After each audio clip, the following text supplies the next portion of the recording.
few years kapag naalala ko sila, nire-rewatch ko yung videos nila. At dahil nga dyan, sa ginawa mo, Mitch, na-remind ako na panoorin ulit. So, here's my top 5 Jamitch videos, kahit wala naman nagtatanong. At number 5, we have Text. Ito short lang, tapos medyo palya nga yung sound. Pero yung effect nito, grabe, nung una ko pinanood years ago. Sobrang for the iyak talaga ang person. Kala mo naman.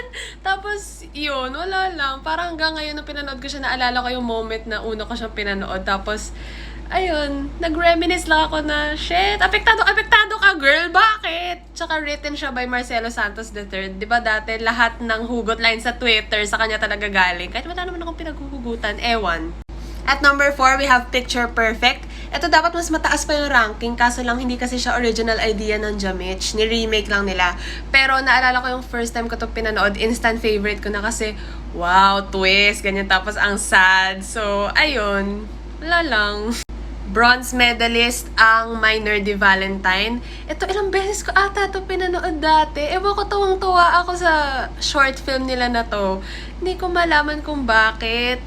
Uso din kasi ang panahon na yun yung mga nerd or parang na nagtatransform, di ba? Parang mga diary ng pangit, must be love, yung mga ganun. Di ba, usong-uso siya dati. Tapos tawang-tawa ako sa version ng Jamitch. So, ayun. Okay, first runner-up, Janine. Ito kasi dati ilang beses ko rito pinanood. Tapos inabangan ko talaga to na lumabas sa YouTube channel nila. Yung teaser, ganyan. Excited na excited ako.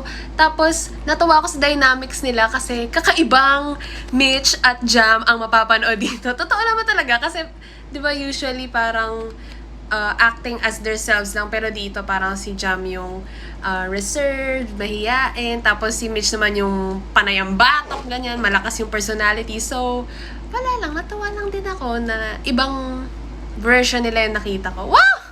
At ang number 1, tinatanong pa ba yan? By Chance. So, dito nang galing yung sayaw. Tapos, ito talaga yung nagpasikat sa Jamitch. And, kabisado ko pa yung ibang lines. Yung, alam mo, dalawa lang yan eh. It's either you stay or you go. Nagulat ako sa sarili ko habang pinapanood ko kanina. Nasabayan ko si Mitch kasi parang tumatak na siya sa isip ko. Tapos, yung quality din ng video, ng audio, sobrang ganda kahit 2011 ata yun.